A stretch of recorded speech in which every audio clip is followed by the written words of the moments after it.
సదాశివసమారంభాం వ్యాసశంకరమధ్యమాం అస్మదాచార్యపర్యంతాం వందే గురుపరంపరాం. హరి ఓం. శ్రీ గురుభ్యో నమః. హరి ఓం.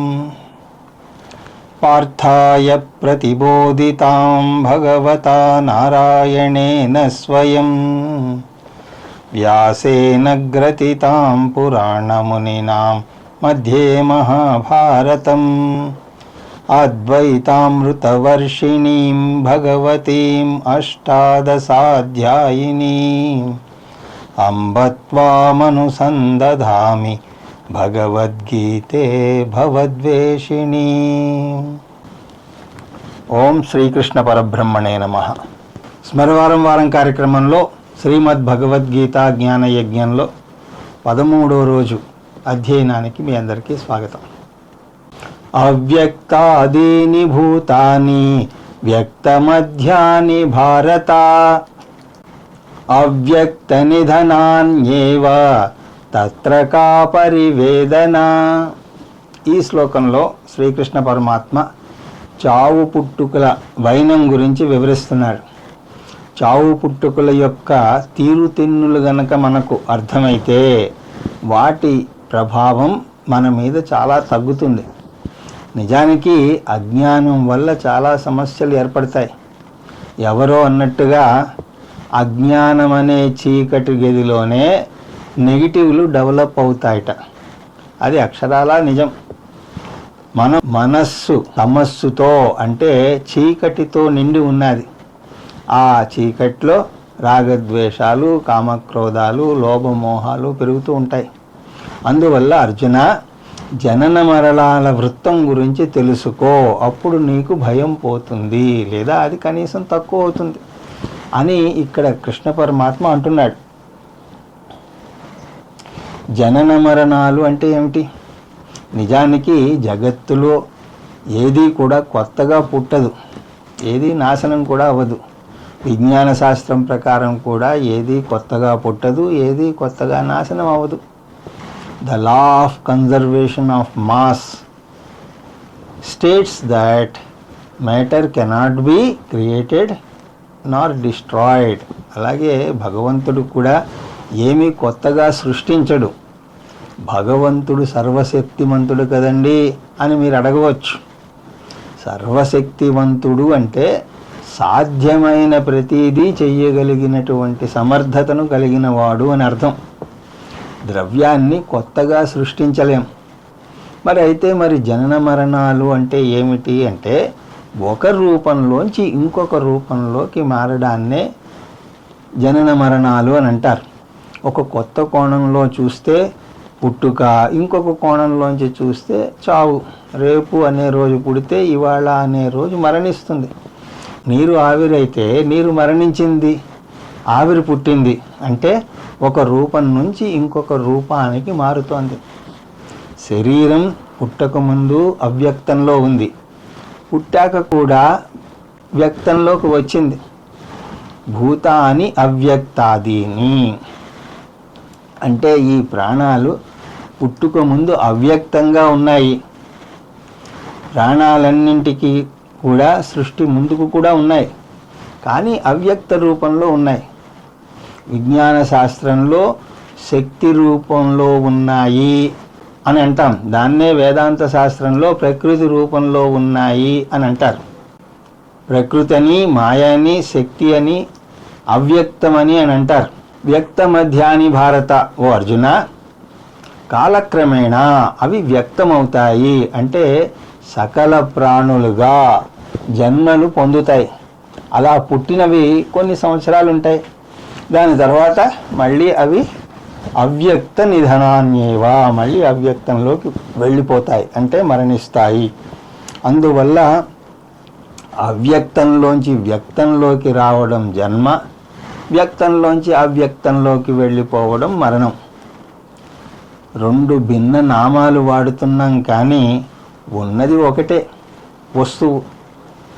భూతాని అంటే సమస్త ప్రాణులు, అంటే అవి ముందు అవ్యక్తంగా ఉండి మధ్యలో వ్యక్తమై మళ్ళీ అవ్యక్తంలోకి వెళ్ళిపోతున్నాయి.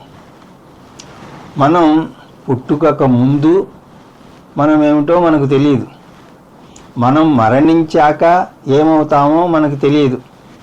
రెండు తెలియని విషయాల మధ్య ఒకటి తెలిసినటువంటి ఉనికి తాత్కాలికంగా ఉన్నది. ఈ ఉనికినే జీవితం అని అంటారు. తత్రకా పరివేదన. అందువల్ల వాటి గురించి పరితపించి లాభం ఏమిటి అంటే వాటి గురించి పరితపించుట నిష్ప్రయోజనము. ఆశ్చర్యవత్ పశ్యతి కశ్చిదేనా ఆశ్చర్యవత్ వదతి తదైవ చాన్యః ఆశ్చర్యవచ్చైనమన్యః శృణోతి శ్రుత్వాప్యేనం వేద చైవ కశ్చిత్. 12వ శ్లోకం నుంచి ఇప్పటిదాకా ఆత్మస్వరూపాన్ని వివరించాడు కృష్ణ పరమాత్మ. ఆత్మ అంటే ఏమిటో, అనాత్మ అంటే ఏమిటో, ఆత్మ అనాత్మలను ఎలా విడదీయాలో చెప్పాడు. అనాత్మ అంటే కార్యకరణ సంఘాతమైనటువంటి మన శరీరాలు. ఆత్మ అనాత్మలు ఒకదానితో ఒకటి పెనవేసుకుని ఉంటాయి. వాటిని మనం బుద్ధితో విడదీయాలి. నేను అనాత్మను కాను, ఆత్మను. అనాత్మ మిథ్యా, నేను మిథ్యా అనాత్మకు భిన్నంగా ఉన్నాను అని తెలుసుకోవటమే ఆత్మజ్ఞానం. దీన్ని జ్ఞానయోగము లేదా సాంఖ్యయోగము అని అంటారు. అందువల్లే ఈ అధ్యాయానికి సాంఖ్యయోగము అని పేరు. ఈ చర్చను 29-30 శ్లోకాలలో ముగించబోతున్నాడు శ్రీకృష్ణ పరమాత్మ. అర్జునుడి యొక్క విషాదాన్ని పారద్రోలడానికి ఆత్మజ్ఞాన బోధను మొదలుపెట్టాడు. ఎందుకు? వేదాంతపరంగా ఆత్మజ్ఞానం ఒక్కటే దుఃఖాన్ని శాశ్వతంగా పోగొట్టగలదు.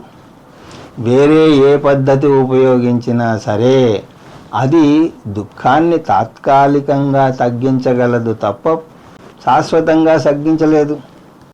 అది కూడా కొంతమేరకే తగ్గించగలదు. కానీ ఆత్మజ్ఞానం పొందితే ఆత్యంతిక దుఃఖ నివృత్తి కలుగుతుంది. అందువల్ల కృష్ణ పరమాత్మ ఆత్మజ్ఞానాన్ని శోక నివృత్తికి వాడాడు. ఈ శ్లోకంలో జ్ఞానం యొక్క గొప్పతనం గురించి వివరిస్తున్నాడు కృష్ణ పరమాత్మ. ఆత్మజ్ఞాన మహిమ, ఆత్మజ్ఞాన విభూతి లేదా ఆత్మజ్ఞాన మహత్యం ఏమిటి అంటే ఎన్నో మహిమలు ఉన్నాయి. కానీ ఇక్కడ కృష్ణ పరమాత్మ దీన్ని అత్యంత ఆశ్చర్యమైన దానిగా వర్ణిస్తున్నాడు. ఎందుకు ఆత్మను ఆశ్చర్యమైన దానిగా వర్ణిస్తున్నాడు అంటే, ఒకటి, తెలుసో తెలియకో ప్రతి ఒక్కరూ జీవితంలో కొన్ని ప్రాథమిక లక్ష్యాల కోసం పాటుపడతారు. చూడ్డానికి ఆ లక్ష్యాలు భిన్నంగా ఉండవచ్చు, కానీ వాటి యొక్క ఉద్దేశం ఒక్కటే, పూర్ణత్వం కోసం పాటుపడుతూ ఉంటారు. పూర్ణత్వం డబ్బు వల్ల వస్తుందని ఒకరు అనుకుంటే, లౌకిక జ్ఞానం వల్ల వస్తుందని ఇంకొకరు, ఉద్యోగం వల్ల వస్తుంది అని మరొకరు అలా అనుకుంటారు. అంతే తేడా. రెండవది, అందరూ కోరుకునే ఇంకొక లక్ష్యం భద్రత. డబ్బు లేకపోతే ఒక రకమైనటువంటి అభద్రతా భావన, డబ్బు ఉంటే ఇంకొక రకమైనటువంటి అభద్రతా భావన. దేనికి అభద్రతా భావన అన్నది మారుతుంది, కానీ అభద్రత అన్నది మాత్రం మారదు. మూడవది, అందరూ కోరుకునేటువంటి మరొక లక్ష్యం ఆనందం. ఆ విధంగా ఆనందం, అందరూ కోరుకునే లక్ష్యాలు పూర్ణత్వం, భద్రత, ఆనందం. వేదాంతం ప్రకారం ఈ 3 లక్ష్యాలను ఒకే పదంతో సూచించవచ్చు. అది ఆత్మ లేదా బ్రహ్మ. నిజానికి ఆత్మ అంటే పూర్ణత్వం, ఆత్మ అంటే భద్రత, ఆత్మ అంటే ఆనందం.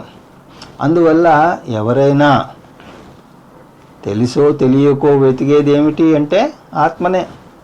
కానీ నువ్వు ఆత్మను వెతుకుతున్నావా అంటే అతను లేదు అని అనవచ్చు. కానీ నువ్వు పూర్ణత్వాన్ని వెతుకుతున్నావా అంటే అవును అని అంటాడు. అప్పుడు మనం చెప్తాం, నువ్వు వెతికేది పూర్ణత్వం, భద్రత, ఆనందం, వేరేది ఏదో కాదు, అది ఆత్మ. అందరూ వెతికేది ఏమిటి? ఆత్మనే. ఆ వెతకడంలో ఆశ్చర్యమైనటువంటి విషయం ఏమిటి అంటే అందరూ వెతికే ఆత్మ ఎక్కడో లేదు, అది వెతుకుతున్న వ్యక్తి స్వరూపమే. ఆత్మ వెతకబడుతున్న ఆబ్జెక్ట్ కాదు, వెతుకుతున్న నేనే ఆత్మను. ఆత్మ అంటే అర్థం నేను, ఆత్మజ్ఞానం అంటే నా గురించి జ్ఞానం. అందులో గొప్ప ఆశ్చర్యకరమైనటువంటి విషయం ఏమిటి అంటే ప్రతి ఒక్కరూ తెలియకుండానే తమ గురించి వెతుకుతున్నారు. తమ గురించి వెతుకుతున్నామని తెలియక ప్రపంచం అంతటా కూడా వెతుకుతున్నారు. అనేక వ్యాపారాలు చేస్తారు, అనేక విషయాలు నేర్చుకుంటారు, అనేక విజయాలను సాధిస్తారు. కానీ ఈ తాపత్రయం అంతా కూడా తమను గురించి తెలుసుకునే ప్రయత్నమే అని వారు తెలియకుండానే చేస్తూ ఉంటారు. దురదృష్టమైన విషయం ఏమిటి అంటే శాంతి, భద్రత, ఆనందం బాహ్య వస్తువుల్లో ఉందనుకుని వెంపర్లాడతారు. కానీ తానే శాంతి, భద్రత, ఆనందాలకు ప్రతిరూపమని తెలుసుకోలేరు. దీనికి ఈ ఉదాహరణ మనం చెప్తూ ఉంటాం.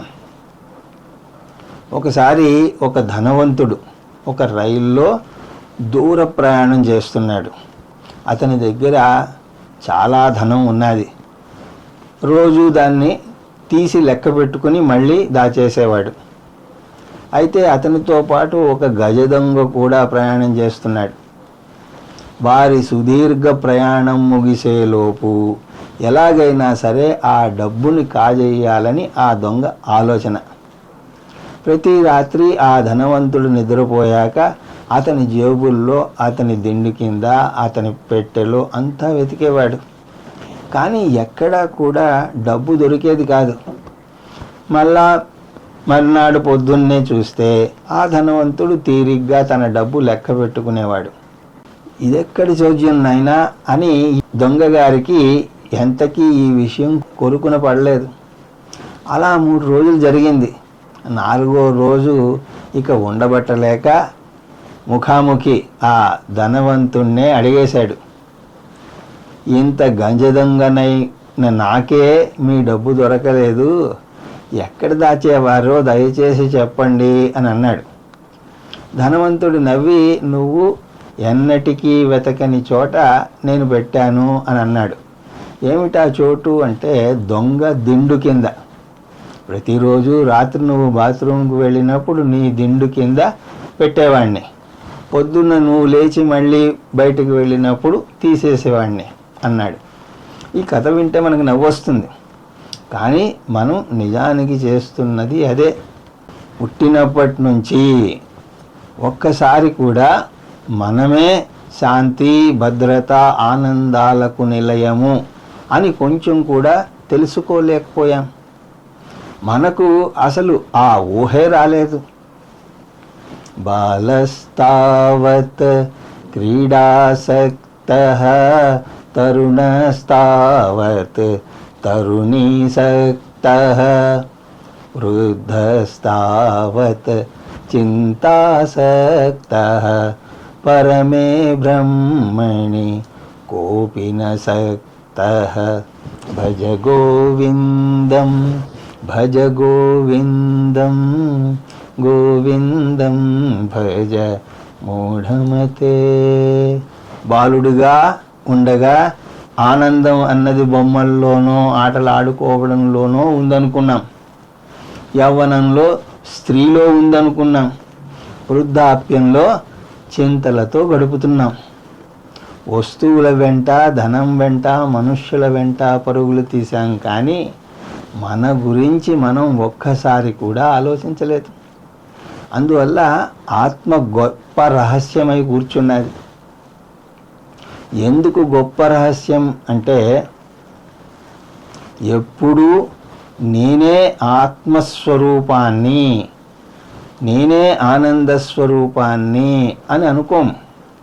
కాబట్టి ఆత్మ గురించి చెప్పినా సరే అది బాహ్య ప్రపంచంలో ఒక వస్తువు అని అనుకుంటాం.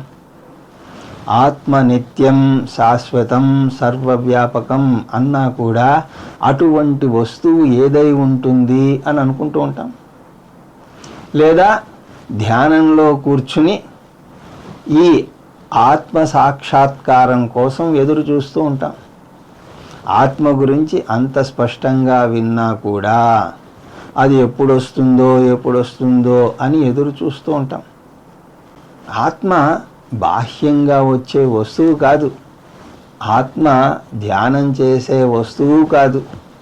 ధ్యానం చేసే నేను అని అర్థం చేసుకోవాలి. ఎందుకు అలా ఎదురు చూస్తాము అంటే అది మన అలవాటు. లౌకిక విద్యను డైకాటమీ సిస్టమ్ అని అంటారు. అందులో ఆబ్జెక్ట్ గురించి నేర్చుకుంటాం. మన విద్యాభ్యాసం అంతా కూడా ఈ ఆబ్జెక్ట్ పరంగానే సాగుతుంది. దీన్ని శాస్త్రంలో పరోక్ష జ్ఞానము అని అంటారు. అలా పరోక్ష జ్ఞానం అలవాటైపోయి ఆత్మ కూడా ధ్యానంలో సాక్షాత్కారం అవ్వాలి అని అనుకుంటారు. దయానంద సరస్వతి గారు ఒకసారి అంటారు, ధ్యానంలో ఏమైనా నీకు శబ్దాలు వినిపిస్తున్నాయి అంటే నీ పేగులు నకనకలాడి అరుస్తున్నాయేమో, భోజనం చేసి ధ్యానం చెయ్యవయ్యా అని అంటారు.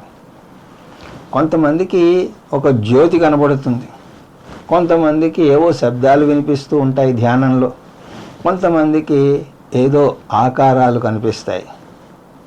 మనం ఆ అనుభూతులను కొట్టివేయడం లేదు, కానీ అది ఆత్మ సాక్షాత్కారంగా భావించవద్దు అని అంటున్నారు. ఆత్మ అనుభవంలోకి వచ్చేటువంటిది కాదు. ఆత్మ వల్లే అన్నీ అనుభవించగలుగుతున్నాం. పైగా ఆత్మ నిత్యం. ఆత్మ అనుభవంలోకి వచ్చిందంటే అది ఎప్పుడో పోతుంది. ఆత్మ ఆగమాపాయి కాదు, అంటే వచ్చిపోయేది కాదు. ఇంకొక సూత్రం ఏమిటి అంటే అనుభవంలోకి వచ్చినది ఏదైనా సరే ఆబ్జెక్ట్. అలా అనుభవంలోకి వచ్చే ప్రతి దాన్ని ఆబ్జెక్టుగా కొట్టివేస్తే ఇక మిగిలిందేమిటి? శూన్యం అని అంటారు. కానీ శూన్యం కూడా కాదు. శూన్యం ఉంది అని చూసేది ఏదైతే ఉందో అది ఆత్మ. ఇది గురువు కష్టపడి శిష్యుడి యొక్క మేధస్సులోకి చొప్పించాలి. ఆత్మ ఆనంద స్వరూపం అంటే ఆనందం కోసం అంతటా వెతుకుతాను. గురువు ఆత్మ బాహ్యంగా దొరికే వస్తువు కాదు, వెతికే నువ్వే ఆనంద స్వరూపుడివి అని అంటాడు. అందువల్ల ఆత్మ లేదా బ్రహ్మ అంటే వేదాంతం చూపించేటువంటి కొత్త వస్తువేమీ కాదు. ఆత్మ అంటే నా యొక్క కొత్త హోదా. వేదాంతానికి రాకముందు నాకు భద్రత లేదు, శాంతి లేదు, ఆనందం లేదు అని అనుకున్నాను. కానీ వేదాంతం నాకు కొత్త హోదాను ఆపాదిస్తున్నది. నేను భద్రత ఉన్న, శాంతి ఉన్న, ఆనందం ఉన్న జీవిని. దీనికి శాస్త్రం ఎప్పుడూ కూడా చెప్పేటువంటి ఉదాహరణ ఒకటి ఉన్నది. అది కర్ణ దృష్టాంతం. కర్ణుడు కూడా కుంతీపుత్రుడు. కానీ అది కురుక్షేత్ర యుద్ధం వచ్చేదాకా అతనికి తెలియదు. మనకు తెలుసు కుంతీపుత్రులు 5గురే అని అతను అనుకుంటున్నాడు. ఒక శుభముహూర్తాన్న కుంతి పిలిచింది, నాకు 5గురు కాదు 6గురు పుత్రులున్నారు అని చెప్తుంది. వెంటనే 6వ పుత్రుడు నేనేనా అన్న అనుమానం అతనికి ఎప్పుడు రాదు. ఎందుకు రాదు అంటే తాను సూతపుత్రుణ్ణి అనే గట్టి అపోహలో ఉన్నాడు. అందువల్ల ఎవరా 6వ పుత్రుడు అని కుతూహలంగా చూస్తున్నాడు. ఎలా ఉంటాడు, రూపురేఖలు ఎలా ఉంటాయి, ఎంత వయస్సు ఉంటుంది, ఇలాంటి ఆలోచనలే అతనిలో చెలరేగుతున్నాయి. నువ్వు అతనిని కలిశావు అని చెప్పగలదా? నువ్వు అతన్ని కలవలేదు అని కూడా చెప్పగలదా? రెండూ కూడా చెప్పలేదు. కర్ణుడితో నువ్వు నాయనా నా 6వ పుత్రుణ్ణి కలిశావు అని చెప్పలేదు, కలవలేదు అని కూడా చెప్పలేదు. ఎందుకంటే 6వ పుత్రుడు కర్ణుడే కాబట్టి అతన్ని తాను కలవలేడు. అందువల్ల కుంతి ఏమని చెప్పాలి? నువ్వు చూడాలని కోరుకుంటున్నటువంటి ఆ 6వ పుత్రుడివి నువ్వే అని చెప్పాలి. తత్ త్వం అసి. కుంతి ఆ మాట చెప్పగానే కర్ణుడు కొత్త వ్యక్తి గురించి ఏమైనా తెలుసుకుంటాడా? లేదే.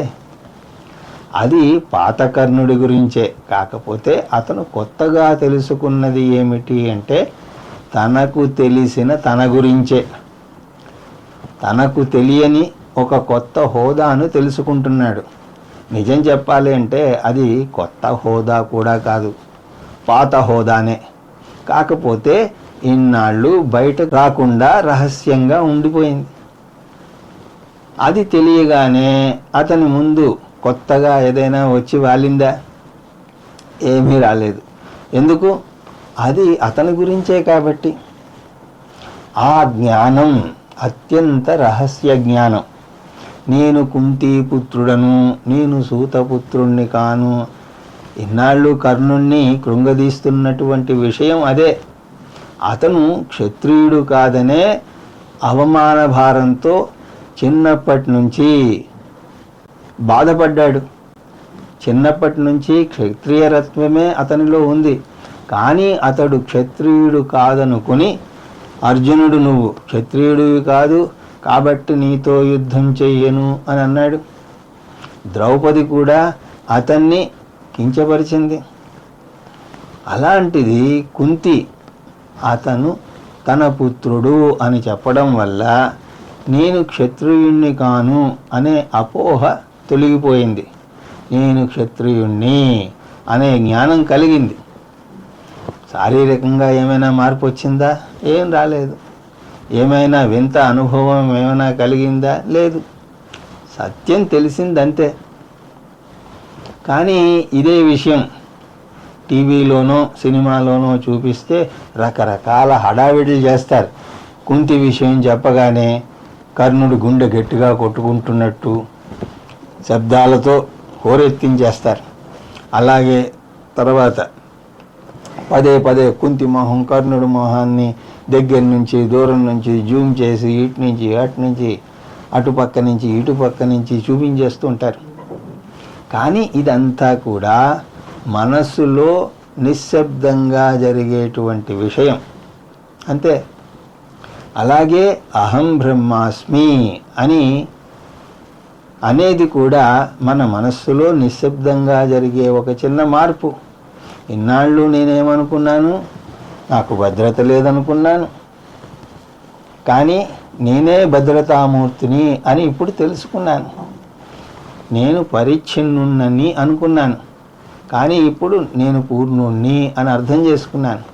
కర్ణుడు ఇది తెలియకముందు తాను సూతపుత్రుణ్ణి అని అనుకున్నాడు. తెలిసాక ఒకవేళ నువ్వు క్షత్రియుడువు కావు అన్నా కూడా కర్ణుడు తాను క్షత్రియుణ్ణి అని గర్వంగా చెప్పగలడు. ఆత్మ విషయంలో కూడా అంతే. ఆత్మజ్ఞానం అంత గొప్పది. ఎందుకంటే ఇన్నాళ్ళు నేను దేనికోసం వెతుకుతున్నానో అది నేనే అని ఇప్పుడు తెలుసుకున్నాను. ఈ నేపథ్యంతో ఈ శ్లోకాన్ని చూద్దాం. కశ్చిదేవం ఆశ్చర్యవత్ పశ్యతి. ఒక విద్యార్థి ఆత్మతత్వాన్ని ఆశ్చర్యమైన దానిగా చూస్తాడు. అరే, ఇన్నాళ్ళు ఎలా తెలుసుకోలేకపోయాను అని ఆశ్చర్యం వేస్తుంది. జీవితంలో అనేక సూచనలు అందుతున్నా కూడా వాటిని అందుకోలేకపోయామే. మనం బాల్యంలో ఉండి చదువుకుంటున్న రోజుల్లో ఏమనుకునేవాళ్ళం? ఈ పెద్దవాళ్ళు ఎంచక్కా చదువుకోనవసరం లేదు, హాయిగా ఆఫీసుకు వెళ్ళి ఇష్టం వచ్చినట్టు గడిపేసి బోలెడు సొమ్ము సంపాదించుకుంటూ వస్తారు. అది కూడా కాకుండా ఇంటికి వచ్చాక చదవాల్సిన అవసరం లేదు, తనివి తీరా టీవీ చూసుకోవచ్చు, వారికి పరీక్షలు లేవు, మార్కులు గొడవ లేదు, బెంగలు లేవు అని అనుకుంటారు. కానీ పెద్దయి ఆ స్థాయికి మనం చేరుకుంటే అప్పుడు అనుకున్నట్లుగా హాయిగా ఉండలేం. అబ్బా, బాల్యం ఎంత బాగున్నది, ఆ రోజులే వేరు. బాధ్యతలు లేవు, బెంగలు లేవు, బాసు లేడు, చీకు చింత లేకుండా గడిపేశాం అని అనుకుంటాం. పోనీ ఇప్పుడైనా ఆత్మచింతనకు ప్రయత్నిస్తామా అంటే ఇప్పుడు చాలా పనులు ఉన్నాయి, బాధ్యతలు ఉన్నాయి. రిటైర్మెంట్ అయ్యాక ఇక వేదాంతమే వేదాంతం అని అనుకుంటాం. కానీ అప్పుడు కూడా ఏం మార్పు ఉండదండి. ఉద్యోగంలో ఉండగా కనీసం వారానికి 3 రోజులైనా వేదాంత బోధలకు వెళితే ఇప్పుడు ఒక్కరోజు కూడా వెళ్ళే తీరిక లేదు. ఎందుకంటే ఉద్యోగంలో ఉండగా పనులు ఎవరో ఒకరు చేసి పెట్టేవారు. ఇప్పుడు అన్నీ కూడా మనమే చేసుకోవాలి. పిల్లలా రెక్కలు వచ్చి దూరదేశాలకు ఎగిరి వెళ్ళిపోయారు. క్షణం తీరిక లేదు. దీని సారాంశం ఏమిటి అంటే శాంతి భద్రతల ఆనందం కోసం సరి అయిన చోట వెతికే ప్రయత్నాన్ని అంతకంతకు దూరం మనం చేసుకుంటున్నాం.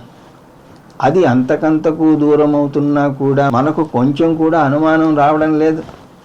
నేను సరి అయిన మార్గంలోనే ప్రయత్నిస్తున్నానా అనే ఆత్మ విమర్శన మనం చేసుకోవడం లేదు. ఎందుకంటే ఒకవేళ మనం సరి అయిన మార్గంలో ప్రయత్నం చేస్తే 20 సంవత్సరాల తర్వాతనో లేదా 40 సంవత్సరాల తర్వాతనో పోనీ కనీసం 60 సంవత్సరాల తర్వాత అయినా సరే శాంతి భద్రతలు కలగాలి కదా. అవి అంతకంతకు దూరం అవుతూ ఉంటే ఏమిటి అర్థం? మనం సరి అయిన దిశలో ప్రయత్నించడం లేదు. మాయ యొక్క గొప్పతనం అదండి. అది మనల్ని నిరంతరం వెతికేలాగా చేస్తూ ఉంటుంది. ఒక్క క్షణం కూడా మనం మన వెంపర్లాటను మానం. ఏదో కాస్త పుణ్యం చేసుకుంటే వేదాంతంలోకి వస్తాం. ఆనందానికి అవధులు లేవు అని ఇక్కడ కనుగొంటాం. నాలోనే ఆనందం ఉందని తెలియక 60 ఏళ్ళు వృధా చేసుకున్నానా అని ఆశ్చర్యపోతాం. ఒక బ్రాహ్మణుడు మహాముఖం కొలనులో స్నానం చేస్తూ ఉండగా అతని ఉంగరం అందులో జారి పడిపోయింది. అది పండుగ రోజు, కొలను యాత్రికులతో కిక్కిరిసిలి ఉన్నది. అతను ఉంగరం వెతకాలి, ఎలాగా? అందువల్ల అతను ఏం చేశాడు అంటే పక్కనే ఉన్నటువంటి ఇంకో కొలను ఖాళీగా ఉండడం చూసి అక్కడికి వెళ్ళి వెతకడం మొదలుపెట్టాడు. ఎవరో చూసి ఏం చేస్తున్నావు అని అన్నాడు. నా ఉంగరం పోయిందండి, వెతుక్కుంటున్నాను అన్నాడు. పాపం అతను కూడా తోడుగా వెతకడం మొదలుపెట్టాడు. వీరిని చూసి ఇంకొకరు వచ్చి వెతుకుతూ ఉన్నారు. అలా చాలామంది పోగయ్యారు. చివరికి ఇంకొక అతను వచ్చాడు. ఏం వెతుకుతున్నారు అని అన్నాడు. విషయం చెప్పారు. ఎక్కడ పోయింది అని అడిగాడు. ఆ కొలనులో పోయింది అన్నాడు.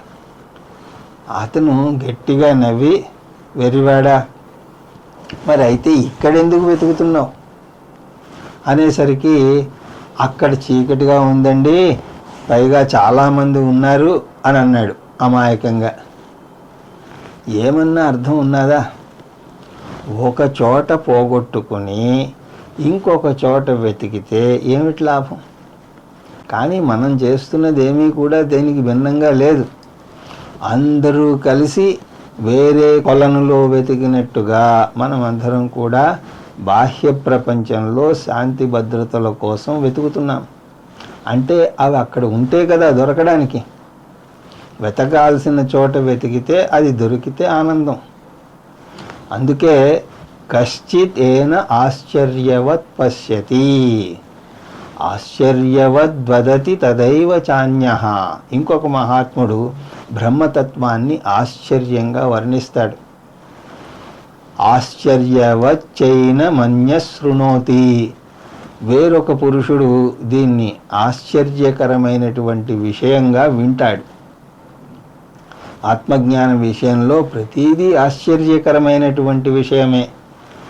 ఈ భావాన్ని కృష్ణ పరమాత్మ కఠోపనిషత్తులోంచి గ్రహించారు. శ్రవణాయాపి బహుభిర్యో న లభ్యః. కఠోపనిషత్తు. ఈ ఆత్మ గురించి బోధించే గురువు ఒక ఆశ్చర్యం. దాన్ని అందుకునే శిష్యుడు ఇంకొక ఆశ్చర్యం. అన్ని ఆశ్చర్యాల్లోకి గొప్ప ఆశ్చర్యం, కొన్ని సంవత్సరాల పాటు ఈ విద్యను నేర్చుకున్నా సరే కొంతమందికి ఇది అర్థం కాదు. అది ఇంకా ఆశ్చర్యం. వేరే ఎవరి గురించో వేరే విషయం గురించి చెప్తే అర్థం కాకపోవడంలో కొంత అర్థం ఉన్నది. కానీ శాస్త్రం నా గురించి చెప్పినా నాకు అర్థం కాకపోవడం ఆశ్చర్యం కాక మరేమిటి చెప్పండి.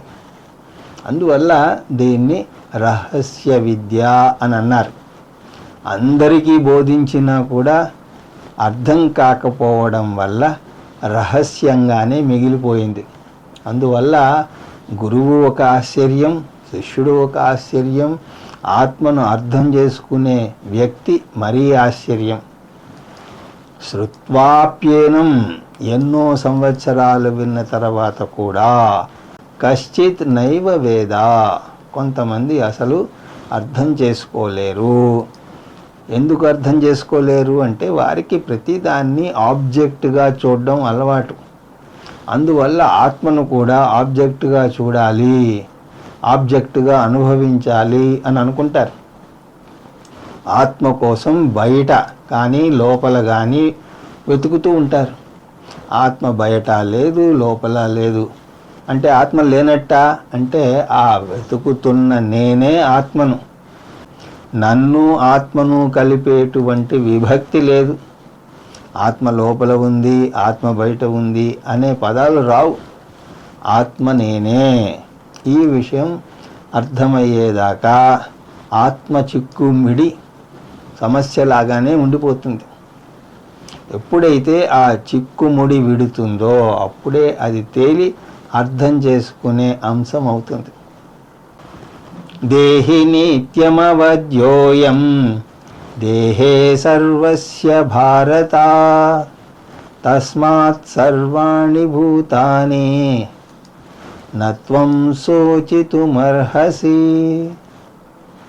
ఈ ఆత్మజ్ఞానం యొక్క గొప్పతనాన్ని స్తుతించాక కృష్ణ పరమాత్మ ఈ శ్లోకంతో ఈ అంశాన్ని ముగిస్తున్నాడు. ఇంతవరకు తను చేసినటువంటి బోధ యొక్క సారాంశాన్ని ఇక్కడ చెప్తున్నాడు. ఈ బోధలో రెండు ముఖ్యమైనటువంటి అంశాలు చెప్పాడు. అవి శరీరం అనిత్యం, ఆత్మ నిత్యం. శరీరం అనిత్యం అని అన్నప్పుడు మనం అనేక విషయాలను అధిగమించగలమేమో కానీ 3 విషయాలను మనం తప్పించుకోలేం. అవి వృద్ధాప్యము, అనారోగ్యము, మృత్యువు. కొంతమేరకు వృద్ధాప్యాన్ని అనారోగ్యాన్ని కూడా తప్పించుకోగలమేమో కానీ మృత్యువుని మాత్రం అస్సలు తప్పించుకోలేం. మనం ఈ భూమి మీద పుడితే ఈ నగ్న సత్యాన్ని జీర్ణించుకోక తప్పదు. అత్యంత దురదృష్టకరమైనటువంటి విషయం ఏమిటి అంటే మృత్యుదేవత ఎప్పుడు కబళిస్తుందో మనకు తెలియదు. పరీక్షిత్ మహారాజు 7 రోజుల్లో నువ్వు మరణిస్తావు అన్న శాపం పొందితే ఆయన దుఃఖించాడు అని కొంతమంది అనుకుంటారు. కానీ నిజానికి ఆయన సంతోషించాడు. ఎందుకంటే 7 రోజులు నేను ఖచ్చితంగా జీవిస్తాను అని తెలుసుకున్నాడు. తక్కిన వారికి అలా కాదు, ఎప్పుడు మృత్యువు బారిన పడతారో తెలియదు. అందువల్ల మృత్యువును మనసారా ఆహ్వానించడం మొదటి పాఠం. ఆత్మ నిత్యం అని అన్నప్పుడు ఈ అనిత్య శరీరం వెనుక నిత్యమైన నేను ఉన్నాను. కనపడే శరీరం అసలు నేను కాదు, అసలు నేను ఈ దేహానికి వెనుక ఉన్నాను. నన్ను దేహి అని అంటారు. దేహం అనిత్యం, దేహి నిత్యం. ఈ సూత్రం భీష్మాచార్యులకు కూడా వర్తిస్తుంది. ఎప్పుడైతే అర్జునుడు వారి మరణానికి మానసికంగా సంసిద్ధుడవుతాడో అప్పుడే వారి మరణం అతన్ని బాధించదు. మనం మానవ మాత్రలం చావును దగ్గరగా చూసి, అది కూడా మన ఆత్మీయుల చావును దగ్గర నుంచి చూస్తే మనం కలత చెందుతాం. అది అత్యంత సహజం. వేదాంతం నేర్చుకున్నంత మాత్రాన ఈ దుఃఖాన్ని పూర్తిగా పారద్రోలలేదు, కానీ చాలా మటుక్కి మరణాన్ని స్వీకరించి భరించగలిగేటువంటి గుండె ధైర్యాన్ని ఇస్తుంది. ఒకవేళ మనస్సును కొన్నాళ్ళు బాధించినా తన మరణం తప్పదు, ఇది జీవితంలో ఒక భాగం, వారు ఉన్నా లేకపోయినా జీవిత పయనం కొనసాగుతూనే ఉంటుంది అని నేర్చుకుంటాం. జీవితం రైలు ప్రయాణం లాంటిది. రైలు పెట్టెలోంచి ఒకరు దిగినా కూడా రైలు ప్రయాణం ఎవరి కోసమో ఆగదు, అది ముందుకు సాగుతూనే ఉంటుంది. మన జీవితం కూడా ఎవరితోనూ ఆగిపోదు, ముందుకు సాగుతూనే ఉంటుంది. అందువల్ల ఆత్మీయుల మరణం బాధించినా సరే అది భరించలేనంత దుఃఖాన్ని కలుగజేయదు. అందువల్ల ఓ అర్జున, నువ్వు కూడా ఈ జ్ఞానాన్ని జీర్ణించుకో అని అంటున్నాడు కృష్ణ పరమాత్మ. అయం దేహి నిత్యం అవధ్యా. అయం దేహి అంటే ఈ ఆత్మయందు. ముందు శ్లోకాలలో ఈ ఆత్మ లక్షణాలు కొన్ని చూసాం. ఏమిటవి అంటే ఆత్మ నిత్యము, సత్యము, సర్వవ్యాపకము, అప్రమేయము, అకర్త, భోక్త, నిర్వికారం. అవధ్య అంటే వధించడానికి వీలు కానిది, ఎప్పటికీ శాశ్వతం, నాశనం కానిది. ఎక్కడ ఉంటుంది ఈ ఆత్మ? సర్వస్య దేహే. ఈ శాశ్వతమైనటువంటి ఆత్మ అశాశ్వతమైనటువంటి వినాశనం చెందేటువంటి శరీరంలో ఉంటుంది. దేహి అవధ్య. అయితే దేహం వధ్య అవుతుంది అంటే శరీరం నాశనం చెందుతుంది. అంటే భీష్మద్రోణుల శరీరాలు కూడా మరణిస్తాయి. మన సమస్య ఏమిటి? పుట్టుక గిట్టుక కొరకే అని తెలుసు. అంటే పుట్టినవారు మరణించక తప్పదు అని తెలుసు. నిజానికి ఎవరైనా మరణిస్తే మనమే చాలా ఉదారంగా ఈ సూత్రాన్ని వెల్లివేస్తాం. కానీ మనవారు మరణించినప్పుడు మాత్రం ఈ నగ్న సత్యాన్ని మర్చిపోతాం. త్వం సర్వాణి భూతాని శోచితుం నహర్హసి. ఎవ్వరు మరణించినా బాధపడకూడదు, ఎవరికి వృద్ధాప్యం వచ్చినా దుఃఖింపకూడదు. కానీ ఇక్కడ ఒక విషయాన్ని సరిగ్గా అర్థం చేసుకోవాలి. అనారోగ్యం రాక తప్పదు అని అంతకుముందు చూసాం. అందువల్ల మన వారికి అనారోగ్యం వస్తే అనారోగ్యం రాక తప్పదు అన్నారని చెప్పి డాక్టర్ దగ్గరికి తీసుకువెళ్ళడం మానకూడదు, మందులు ఇప్పించడం మానకూడదు. మనం ఏం చేయాలో ముందు శ్లోకాల్లో కృష్ణ పరమాత్మ చెప్తాడు. ఎవరికైనా అనారోగ్యం చేస్తే వారికి మనం చేతనైనటువంటి సహాయం చేసి మందులు ఇప్పించి వారిని సంతోషంగా శాంతిగా ఉండే పరిస్థితులను ఏర్పరిచి వారి మృత్యువును వీలైనంత వెనక్కి పారద్రోలడానికి మనం సాయశక్తులా ప్రయత్నించటం అది మన ధర్మం. ఇంత చేసినా కూడా మృత్యువు తప్పలేదు అంటే దాన్ని జీవిత సత్యంగా స్వీకరించక తప్పదు. అందువల్ల ఎన్నడూ కూడా శోకించవద్దు. దుఃఖించినంత మాత్రాన్న సత్యాన్ని మార్చలేం. స్వధర్మమపి చాపేక్ష న వికంపితుమర్హసి ధర్మాది యుద్ధశ్రేయోన్యా క్షత్రియస్య న విద్యతే. ఇంతకు ముందు శ్లోకంతో ఆత్మజ్ఞాన బోధ ముగిసింది. ఈ బోధను కృష్ణ పరమాత్మ అర్జునుడి యొక్క దుఃఖం పోగొట్టడానికే కాదు, మోహాన్ని తొలగించడానికి కూడా చేశాడు. అర్జునుడి యొక్క మోహం ఏమిటి అంటే యుద్ధం చెయ్యాలా వద్దా, అతను ఈ ధర్మయుద్ధం చేసి తీరాలి, హింస చెయ్యకూడని చోట హింస చేయడం ఎంత తప్పో, హింస చెయ్యాల్సిన చోట అహింసను చూపించడం కూడా అంతే తప్పు. అందువల్ల అహింస పాటిస్తానని అర్జునుడు యుద్ధభూమి నుంచి తప్పుకోకూడదు. క్షత్రుని యొక్క ధర్మాన్ని రక్షించడం, దానికి అవసరమైతే దండన విధించాలి. ఆ విధంగా హింసాత్మక యుద్ధం ధార్మిక పద్ధతి కిందే వస్తుంది. అందువల్ల ఓ అర్జున, యుద్ధం చేయి అని అంటున్నాడు. పైగా ఈ విషయాన్ని 3 కోణాల్లోంచి చెప్తున్నాడు. అవి ఆధ్యాత్మిక దృష్టి, ధార్మిక దృష్టి, లౌకిక దృష్టి అని మనం చూసాం. ఇంతవరకు ఆధ్యాత్మిక దృష్టి అయ్యింది.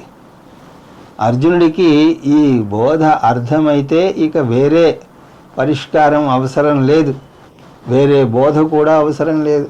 కానీ దురదృష్టవశాత్తు చాలామందికి ఈ బోధ అర్థం కాదు. అది అర్థం అవ్వాలి అంటే కొంత మానసిక పరిపక్వత అవసరం. ఆ మానసిక పరిపక్వత గనుక లేకపోతే వేదాంతం సరిగ్గా అర్థం అవ్వడం మాట దేవుడెరుగు. దాన్ని అపార్థం చేసుకునే ప్రమాదం ఉన్నది. ఉదాహరణకు, ఆత్మను అకర్తగా అభోక్తగా అంటే అది ఏమీ కర్మ చెయ్యదు, కాబట్టి దానికి పుణ్యం పాపం అంటదు అని ముందు శ్లోకాల్లో మనం చూసాం. దీన్ని సరిగ్గా అర్థం చేసుకోకపోతే అక్రమాలు చేసేసి నేను ఆత్మగా అకర్త అభోక్త కాబట్టి నేనేమీ చేయలేదు అని వాదించవచ్చు. అంతేకాదు, దేహం అశాశ్వతం, అందువల్ల యుద్ధం చెయ్యి అని అన్న కృష్ణ పరమాత్మ. దేహి నిత్యమవధ్యోయం దేహే సర్వస్య భారత అంటూ ఇది కూడా ఉటంకిస్తారు. శరీరం ఎలాగూ అశాశ్వతం, శరీరాన్ని చంపితే నష్టం ఏమిటి, అసలు వ్యక్తి ఎలాగూ ఆత్మగా శాశ్వతం అంటారు. అలా ఎవరైనా వాదిస్తే అతను వేదాంతాన్ని సరిగా అర్థం చేసుకోలేదు అని అర్థం. వేదాంతం ధర్మంతోనే మనగగలదు. అందువల్ల ఇప్పుడు కృష్ణ పరమాత్మ ధార్మిక దృష్టిపరంగా చెప్పబోతున్నాడు. ధార్మిక దృష్టిపరంగా 31 నుంచి 38 శ్లోకం దాకా ధార్మిక దృష్టితో చూసినా కూడా అర్జునుడు ఈ యుద్ధం చేయడం సబబే అని అర్థమవుతోంది. భీష్మద్రోణులను సంహరించమంటున్నది వారి శరీరాలు అనిత్యము అని కాదు. వారి శరీరాలు అనిత్యమైనంత మాత్రాన ఎవరికీ కూడా వారిని సంహరించే అధికారం లేదు. మరి ఎందుకు చంపమంటున్నాడు కృష్ణ పరమాత్మ? ఎందుకంటే భీష్మద్రోణులు వారు స్వతహాగా ధర్మపురుషులే అయినా కూడా అధార్మిక పురుషునితో అంటే దుర్యోధనుడితో చేతులు కలిపారు. స్వధర్మమపి చాపేక్ష న వికంపితుమర్హసి. అర్జున, నీకు ఆత్మ గురించి అర్థం కాకపోయినా పర్వాలేదు, కానీ నీ స్వధర్మ పరంగా చూస్తే సంకోచించవలసినటువంటి అవసరం లేదు. వారు నీ గురువులు, నీ పితామహులు అని నువ్వు సందేహపడవద్దు. ఎందుకంటే ధర్మం అన్నది వారికంటే ఇంకా ముఖ్యం. ధర్మం శాశ్వతం. ఇక్కడ కృష్ణ పరమాత్మ స్వధర్మం అన్న పదం వాడారు. దాని గురించి కొంచెం చూద్దాం. ధర్మం 2 రకాలు: సామాన్య ధర్మం, విశేష ధర్మం. ఈ సామాన్య ధర్మం అన్నది సర్వజనీన ధర్మం, అంటే ఇది అందరికీ వర్తిస్తుంది. వర్ణంతో సంబంధం లేదు, జాతితో సంబంధం లేదు, ఆశ్రమంతో సంబంధం లేదు. అందరూ కూడా సమానంగా పాటించాల్సినటువంటి ధర్మాలు. వాటిని యమనియమాలు అని అంటారు. యమనియమాలు కలిపి 10 ధర్మాలు ఉన్నాయి. అహింస, సత్యం, అస్తేయం, బ్రహ్మచర్యం, అపరిగ్రహము, ఇవి 5 యమములు. అస్తేయం అంటే దొంగతనం చెయ్యకపోవడం. ప్రకృతి మనకు మానవ అవసరానికి సరిపోయేంత అమర్చింది, కానీ మానవ దురాశలకు సరిపోయేంత అమర్చలేదు అన్నారు ఎవరో. అందువల్ల మనకు అదనంగా సొమ్ము ఉంటే దాన్ని ఇతరులతో పంచుకోవడానికి సిద్ధపడాలి. ఈ పంచుకునే తత్వాన్ని అపరిగ్రహము అని అంటారు. అంటే ఎవరి నుంచి ఏది ఆశించకుండా ఇతరులకు ఇవ్వడం. ఇక 5 నియమాలు: శౌచము, సంతోషము, తపస్సు, స్వాధ్యాయము, ఈశ్వర ప్రణిధానము. శౌచం అంటే మనం వేసుకునే బట్టలు, మనం ఉండే ఇల్లు, మనం ఉండే ఆఫీసు, మన ఇంటి ముందు ఉన్నటువంటి వీధి, ఇవన్నీ కూడా శుభ్రంగా ఉంచుకోవాలి. చాలామంది ఇంటి ముందు చెత్త పడేస్తూ ఉంటారు. వీధితో వారికి సంబంధం లేదు, మన ఇల్లు శుభ్రంగా ఉంటే చాలు అని అనుకుంటారు. అలాగే సంతోషం అంటే ఉన్న వాటితో తృప్తి చెందడం, తోటివారిని చూసి ఈర్ష్య పడకపోవడం. తపస్సు అన్నప్పుడు ఆత్మ సంయమనం, మనం మనస్సును మన అదుపులో పెట్టుకోవాలి, సమయ పాలన చెయ్యాలి. 5 గంటలకు ఎవరైనా రమ్మంటే 5 గంటలకు వెళ్ళాలి. అలా మనం వెళ్ళకపోతే రెండవసారి సరిగ్గా 5 గంటలకు రమ్మండి అని ప్రత్యేకంగా చెప్తారు. అప్పుడు కూడా వెళ్ళకపోతే 5 అంటే 5ంటికే రావాలి అని చెప్తారు. దానికి ఇక అంతెక్కడ చెప్పండి. ఎవరైనా 2 నెలల ముందు ఫలానా కార్యక్రమం ఉందని చెప్పి ఊరుకుంటే ఎవరు వెళ్ళరు. పైగా చెప్పిన వారినే తప్పు పడతారు. మీరు మళ్ళీ చెప్పలేదు కదా, ఉందో లేదో అని అనుమానం వచ్చింది అని అంటారు పైపెచ్చు. అలాగా అలవాటైపోయింది మన జీవితం. కొంతమందికి తామే మళ్ళీ గడియారాన్ని 10 నిమిషాల ముందు పెట్టుకుంటారు. అంటే వారి మీద వారికి నమ్మకం లేదన్నమాట. అందువల్ల మన మీద మనకు అధికారం ఉండాలి. ఆలోచనల్లో, కర్మల్లో, మాట్లాడడంలో, స్వాధ్యాయంలో, శాస్త్ర అధ్యయనం అందరూ చేయాలి. అది సామాన్య ధర్మంలోకి వస్తుంది. శాస్త్రం బోధించే ఆచార్యులు ఇంకా ఎక్కువగా అధ్యయనం చేయాలి. కానీ అందరూ ప్రాథమికంగా కొన్ని అధ్యయనం చేయాలి. ఎందుకంటే శాస్త్రం మన జీవన విధానం ఎలా ఉండాలో నిర్దేశిస్తుంది, ఎలా డబ్బు సంపాదించాలో చెప్తుంది, భార్యా పిల్లలతో ఏ విధంగా వ్యవహరించాలో మనకి తెలియదు. అందువల్ల శాస్త్ర అధ్యయనం చేసి తీరాలి. తర్వాత ఈశ్వర ప్రణిధానం. ఏ పని చేసినా సరే ఈశ్వరార్పణ బుద్ధితో చేయాలి. ఫలాన్ని ఈశ్వర ప్రసాద బుద్ధితో స్వీకరించాలి. ఇవన్నీ కూడా 5 నియమాలు. ఈ యమ నియమాలను కలిపి సామాన్య ధర్మము అని అంటారు. ఇది అందరికీ వర్తిస్తాయి.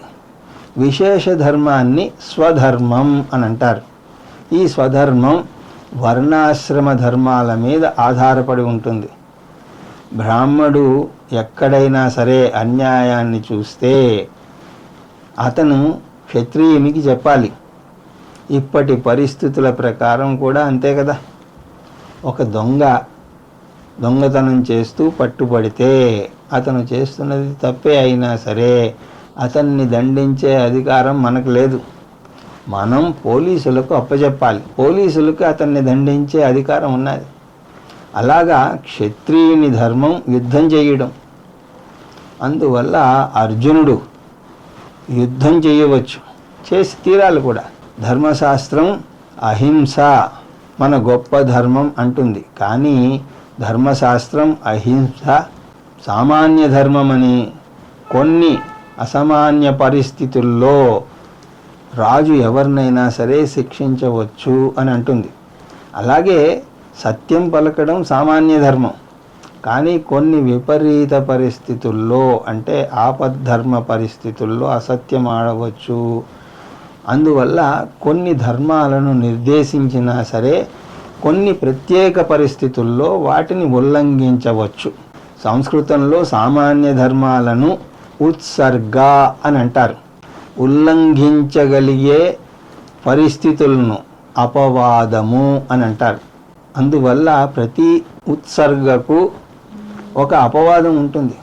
ఇంగ్లీష్లో కూడా every rule has an exception అని అంటారు. ఉత్సర్గ ధర్మం ప్రకారం ఎవరిని చంపకూడదు, కానీ అపవాద సూత్రం ప్రకారం, చట్ట ప్రకారం వారిని శిక్షించవచ్చు. సామాన్య భేద మార్గాలు కుదరనప్పుడు యుద్ధం తథ్యం. అందువల్లనే దాన్ని ధర్మయుద్ధం అని అంటారు. క్షతాత్ అధర్మాత్ తారయతే ఇది క్షత్రియ. క్షతాత్ అంటే అధర్మాత్ అంటే సమాజంలో అధర్మం ఉంటే దాని నుంచి సమాజాన్ని రక్షించేవాణ్ణి క్షత్రియుడు అని అంటారు. అధర్మం నుంచి సమాజాన్ని ఎలా రక్షిస్తాడు అంటే ముందు అధర్మంగా ప్రవర్తించే వ్యక్తులను మార్చడానికి ప్రయత్నిస్తాడు. వారు మారితే పర్వాలేదు, లేకపోతే వారిని ఏరివేయాలి. ఉదాహరణకు డయాబెటిక్ ఫుట్ విషయంలో పాదం దెబ్బతిన్నప్పుడు కుదిరితే దాన్ని మందులతో నయం చేస్తాడు డాక్టర్. రోగం ముదిరిపోయి ఆ దెబ్బతిన్న పాదం వల్ల తక్కిన అంగాలు కూడా పాడయ్యేటట్టు ఉంటే రోగ తీవ్రతను బట్టి కాలి వేళ్లనో పాదాన్నో తొలగిస్తాడు డాక్టర్. పరిత్రాణాయ సాధూనాం వినాశాయ చ దుష్కృతాం. సత్పురుషులను రక్షించడం కోసం దుష్టులను శిక్షించాలి. అర్జునుడు క్షత్రియుడు కాబట్టి దుష్టులను శిక్షించాలి. ముందే చూసినట్టుగా దుష్టులను శిక్షించే హక్కు క్షత్రియుడికి ఉంది, కానీ బ్రాహ్మణుడు కానీ తక్కిన వర్గాల వారికి కానీ లేదు.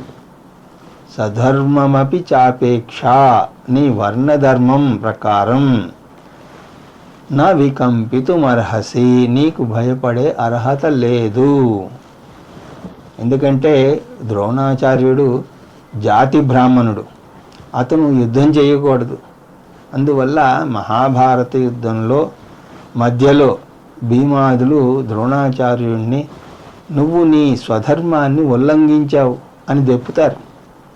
దానికి ద్రోణాచార్యుడి దగ్గర జవాబు లేదు. ద్రోణాచార్యుడు గొప్ప విలుకాడు, ఆయనకు విలువిద్య నేర్పే అధికారం ఉంది, కానీ యుద్ధం చేసే అధికారం లేదు. అందువల్ల ఆయన యుద్ధం చేస్తే తప్పు. కానీ అర్జునుడు క్షత్రియుడు, అందువల్ల అర్జునుడు యుద్ధం చెయ్యకపోతే అది తప్పు అవుతుంది. అతను భయపడకూడదు. అంతేకాదు, ఇటువంటి ధర్మయుద్ధాన్ని గొప్ప వరంగా భావించాలి. యుద్ధాన్ని ఒక శాపంగా తీసుకోకూడదు. ధర్మం నీ కోసం నీ జీవితాన్ని అర్పించడానికి ఇచ్చినటువంటి అవకాశంగా తీసుకో అంటున్నాడు శ్రీకృష్ణ పరమాత్మ. పూర్వం స్వాతంత్ర సమరంలో ఎందరో నాయకులు కారాగారానికి సంతోషంగా వెళ్ళి వచ్చారు. వారి జీవితాలను ధర్మం కోసం త్యాగం చేశారు. కాబట్టి ధర్మ్యాద్ధి యుద్ధశ్రేయోన్యాత్ న విద్యతే. ధర్మ యుద్ధానికి మించిన శ్రేయస్కరమైనటువంటి కర్తవ్యం ఇంకొకటి లేదు. అయితే ఎవరికి? క్షత్రియస్య, క్షత్రియుడికి, తక్కిన వర్ణాల వారికి కాదు అని చెప్పిన తర్వాత శ్రీకృష్ణ పరమాత్మ ధర్మదృష్టితో తర్వాత శ్లోకాల్లో ఏం చెప్తున్నది తర్వాత తరగతిలో చూద్దాం. హరి ఓం తత్సత్.